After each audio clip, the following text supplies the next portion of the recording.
Davin Lim, Dermatologist. So you would like to know more about anti-aging procedures which work and how to approach things. I'll try to break it up into really simple, easy to understand steps. And that's improvement of your skin texture or your skin quality, tone or how tight your skin is, and volume, as the name suggests, volumetric changes. So first of all, skin quality, what is it? It's basically the palette of your skin. It's how well the light bounces off your skin and how even your colors are. So if you have red blotchy skin, vascular lasers can help. If you have pigmented skin with sunspots and age spots, certainly Pico or Q-switch lasers can help. Whilst if you have a more disrupted skin texture due to photoaging and sun damage, certainly fractional lasers such as Fractional or thulium lasers can make a dramatic difference. So when we move on from skin texture or the palette of your skin, we talk about skin tone, how tight your skin is.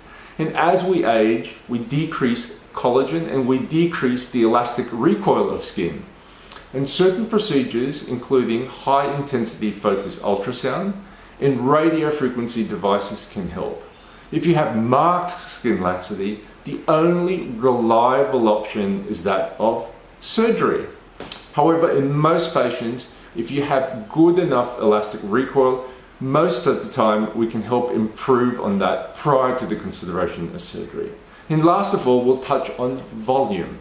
As we age, we lose fat, our fat pads descend down, and we also have atrophy of fat together with collagen.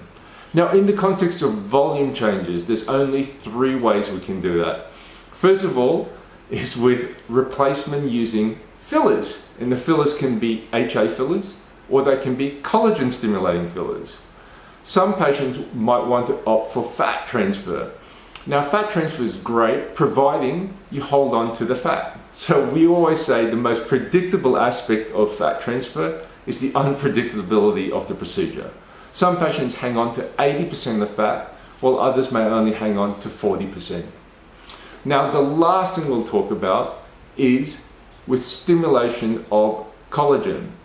As we age, we lose collagen, and the figure is around 1% after the age of 25. So if you were in your 50s, you would have lost a quarter of your collagen as compared to when you were in your 20s.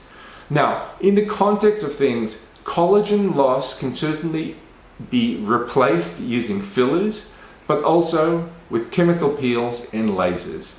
Does that actually replace the volume as compared with fat? The answer in most situations is no. And hence, if you're really after bespoke rejuvenation, consider volumetric replacements using fillers or fat. Guys, I hope you liked that video. It's a short one, but it summarizes how we approach skin aging and the improvement of skin texture, tone, and volume.